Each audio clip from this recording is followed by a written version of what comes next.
আজ একটা কিমা মটর পোলাও রেসিপি আপনাদের সাথে শেয়ার করছি। আমরা তো ফ্রাইড রাইস, পোলাও অনেক কিছু খেয়েছি, এবার একটু অন্যরকম কিছু শেয়ার করছি আপনাদের সাথে। চলুন তাহলে দেখতে থাকি। এখানে 200 গ্রাম লং রেঞ্জ বাসমতি রাইস ধুয়ে ভিজিয়ে রেখেছি হাফ এন আওয়ারের মতো। জলটা ফুটছে, একটা তেজপাতা দিয়ে দিলাম আর একটা স্টার অ্যানিস দিলাম। চালটাকে দিয়ে দিচ্ছি। এবার ভাতটা হয়ে আসা অব্দি অপেক্ষা করব। 7-8 মিনিট মতো সেদ্ধ হলো। এবার দেখে নিচ্ছি। চালটা কিন্তু চাপ দিলে ভেঙে যাচ্ছে, তবে একটু শক্ত আছে। 80% কুক হয়েছে। এরকম অবস্থায় কিন্তু ভাতটা নামাবো। মাঠটাকে ঝরিয়ে নিচ্ছি। থালার মধ্যে ভাতটাকে ঢেলে ছড়িয়ে দিচ্ছি। হোয়াইট অয়েল দিচ্ছি। প্রথমে বড় এলাচের দানা দিলাম কয়েকটা। তেলে কিন্তু প্রথমে যেটা ফোড়ন দেওয়া হয় সেটাই কিন্তু স্মেলটা বেশি ধরে নেয়। ছোট ছোট 2 টুকরো দারচিনি দিলাম, 2টো এলাচ মাথাটা ফাটিয়ে দিলাম, 2টো লবঙ্গ দিয়ে দিলাম। ফোড়নটাকে একটু ক্র্যাক করিয়ে নিচ্ছি।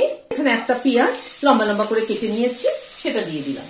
পেঁয়াজটাকে মিনিট 2 সময় ধরে একটু ভেজে নিলাম। 2টো কাঁচা লঙ্কা কুচি দিয়ে দিলাম, 1 চামচ রসুন বাটা দিলাম, 1 চামচ আদা বাটা দিলাম। একটু ভেজে নিচ্ছি। মিনিট খানেক নাড়াচাড়া করে নিলাম।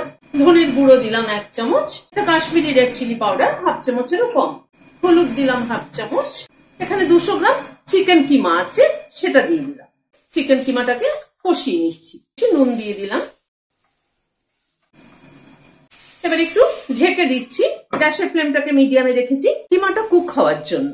মিনিট 10 মতো ঢাকা ছিল, মাঝে একবার আমি নেড়ে দিয়েছিলাম। চিকেনটা মোটামুটি কষানো হয়ে এসছে, তবে আরেকটু হবে।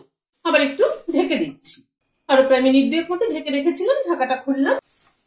চিকেনটাকে একটু নাড়াচাড়া করে নিলাম। এখানে 2 টেবিল চামচ দই ফেটিয়ে নিয়েছি, সেটা দিয়ে দিলাম। দইটা দিয়ে একটু নেড়ে দিচ্ছি। গ্যাসের ফ্লেমটাকে কম করে দিয়েছি। দইটাকে একটু চিকেনের সাথে কষিয়ে নিচ্ছি। দইটাকে দিয়ে মিনিট খানেক একটু নাড়াচাড়া করে নিলাম। এখানে খানিকটা ফ্রোজেন কড়াইশুঁটি নিয়েছি, গরম জলে ভিজিয়ে রেখেছিলাম। একটু নাড়াচাড়া করে নিচ্ছি। মিনিট 2 মতো একটু নাড়াচাড়া করে নিলাম। এবার রাইসটা দিয়ে দিচ্ছি। আবার একটু নুন অ্যাড করে দিলাম। ভাতটাকে এবার মিশিয়ে নিচ্ছি কিমার সাথে। রোজের একঘেয়ে কিন্তু ডাল ভাত তরকারি খেতে ভালো লাগে না। আমার তো বিশেষ করে ভালো লাগে না, সেই জন্যই আমি একটু মাঝে মধ্যে এরকম অন্যরকম একটু কিছু করে নিই। নাড়াচাড়া করে নিচ্ছি।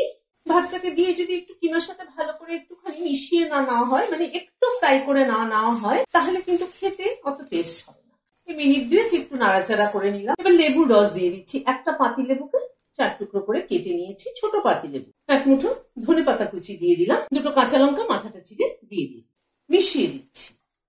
গ্যাসের ফ্লেমটাকে বন্ধ করে দিচ্ছি। দিয়ে একটু ঢেকে দিচ্ছি। স্ট্যান্ডিং টাইম 5 মিনিট, কাঁচা লঙ্কা ধনে পাতার ফ্লেভারটা অ্যাবসর্ব হওয়ার জন্য।